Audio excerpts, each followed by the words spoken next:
They never would have prosecuted him if it was just a manic. They prosecuted him on all these other things, and they did find him guilty of this, so that still counts. The jurors don't always get it right. We don't have to agree with their decision. I just don't know because I wasn't sitting in the courtroom. You got to see the witnesses. Why didn't they believe Cassie? Why didn't they believe Jane? We're hearing reports from inside. Gene Deal says what's happening to Diddy isn't custody. It's destruction. This isn't just a fall from fame. It's a complete unraveling. According to Diddy's former bodyguard, the man who once lived behind velvet ropes and fine dining is now stuck pacing a 10 by 10 cell, where money can't buy mercy. Gene isn't holding back. The mogul once known as Puff, Love, or Diddy, that man no longer exists. What's left is only a shell, something broken and hollow, still moving but not truly alive. Whatever name Diddy goes by now, it carries no weight here. Not in the Metropolitan Detention Center, where names make you a target, not a shield. Separate, what we know is that there will be a sentencing hearing. The prosecution has said we're going to ask for a good deal of time. We don't know exactly what that is. And the defense obviously wants no time at all. So two different hearings on two different issues. The sentencing is not today. They say stars burn out, but no one warned him how cold it gets after.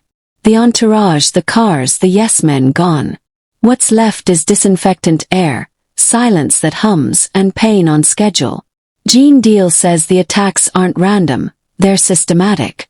Humiliation, beatings, even acts too dark to say aloud. Sources claim he's being used inside, both as a warning and as a resource. No friends, no family. Just Gene speaking from the outside, painting a picture of a man broken by routine, awake at 3:07 a.m., fed on dented trays, protein bricks, and rubber. The judge has said that was mandatory. You didn't fall within one of the exceptions. What now happens when you've been convicted of two of those particular charges? That's what the judge is going to be looking at. And again, right now, considering it sounds like statements that the defense made, essentially admitting that Sean Combs is somebody who has had personal problems, but they were doing so to try and argue that he should not be found guilty. Retime is no break. It's 45 minutes in a cage that reeks of rust, sweat, and bleach. The buzz of the lights never stops. The air tastes like metal, drying your throat and coating your tongue. Just as you try to reset, the searches begin. Gloves snap, voices bark. It doesn't matter if you're Diddy or a nameless dealer from Queens. You're stripped, poked, prodded. Officially it's for contraband, but everyone knows it's psychological. The repetition is the punishment. Clockwork of misery. No moment belongs to you. So we just got this new audio from the Diddy trial, and it is pretty explosive. This is audio of a voicemail that Diddy left to the Jane Doe who's been testifying in this trial for the last couple days. And he sounds really annoyed. He's talking about her maybe giving him the silent treatment, and his response is, I got a busy life. I can't be dealing with your silent treatment. Every night the door slams like a verdict. Lights off. Never. Sources call it the always-on treatment, soft torture that leaves no mark. Diddy's said to be in a unit where the bulb burns 24/7. Sleep turned into a weapon. Others use blindfolds, but rumors say he's denied even that. After enough nights, thought breaks down into survival. Former MDC staff confirm it's real. Not to protect but to break.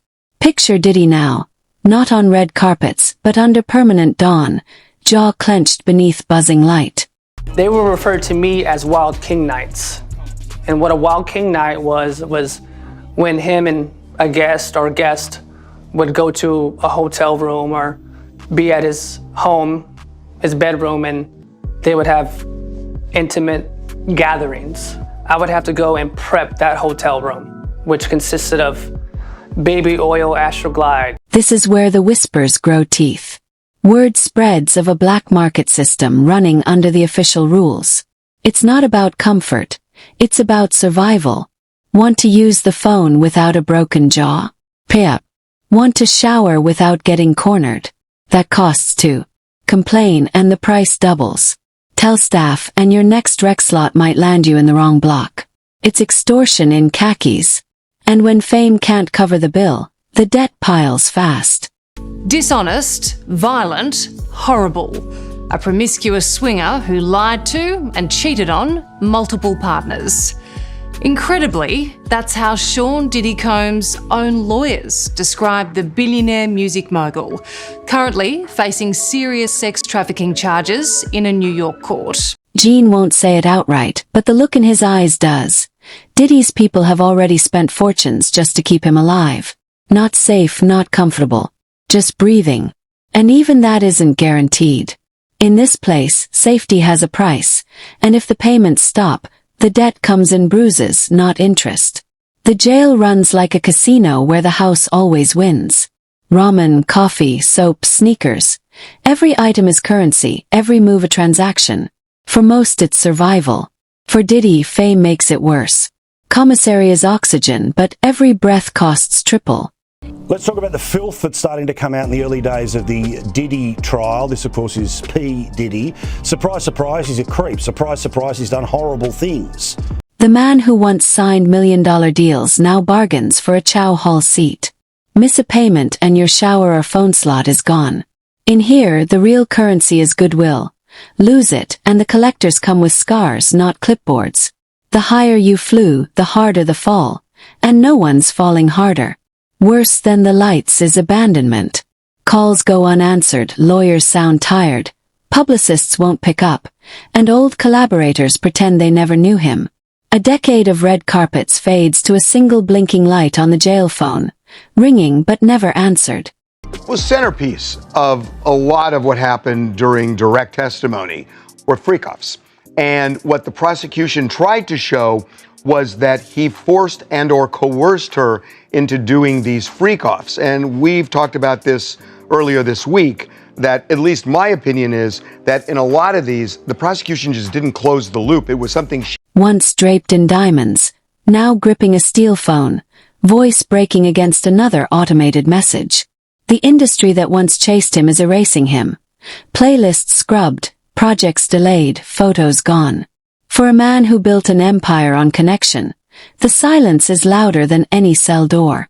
So, Terrence Howard appeared on the PBD podcast with Patrick Bet-David, and the episode, this premiered on April 4th. Definitely making the rounds because in this episode, Terrence Howard describes an interaction with Diddy where he says that he believes that Diddy was trying to have sex with him. Let's take a listen. Puffy invited me for weeks, asking me to come, and wanted me to be his acting coach for a while. Without his circle covering the bills, the protection game turns brutal. Commissary drained, debts doubled, safety tax twice. The lights never dim, the extortion never stops, and the toll shows fast. Sleep-starved, mumbling eyes gone dull. Even the biggest names get ground down when no allies remain. That was all the people that went to the Puffy parties. That was all the people that did all those things thinking that there was never going to be a consequence for what they were doing. Got punked out and pimped out by some greater desire. You shouldn't have a greater desire than being a man. So I believe that's a big problem with a lot of the actors out there, because they get fluid, and next thing you know, once you go fluid, it's gone. Once, velvet ropes parted on sight, security moved like choreography, and his presence bent rooms around him. Celebrity was his armor. But in the shift from penthouse to cell block, that armor cuts deep. The instinct to command makes him stand out. The reflex to expect deference brands him arrogant. What once protected him now marks him as a target. There has been no profit motive involved at all. The last word is profit. He's already rich. So whether or not he had the freak-offs or he did whatever. Follow the money. Well, there is no money exactly. to follow. I mean, the freak-offs aren't okay, the way in which I read it, it's not an illegal business. A freak-off is a freak, or whatever these things are, right? But the profit, that last word actually got my attention, because I was like, Prison's inverted hierarchy doesn't care about records or contracts. Status comes from toughness, resources, and alliances. Here fame doesn't elevate, it isolates. Diddy's name, once a shield, now draws resentment and tests at every turn.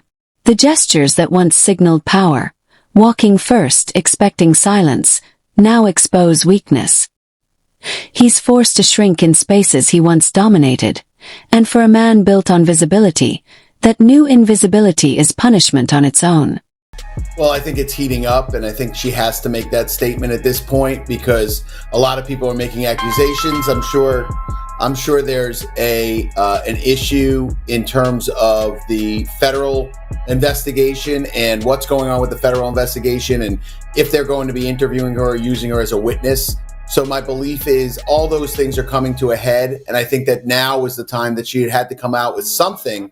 The mogul who once owned every room now fights to survive in one that never goes dark. Power, fame, and fortune, all stripped to nothing but a name that no longer protects him. Stay with us as we follow where this fall leads next.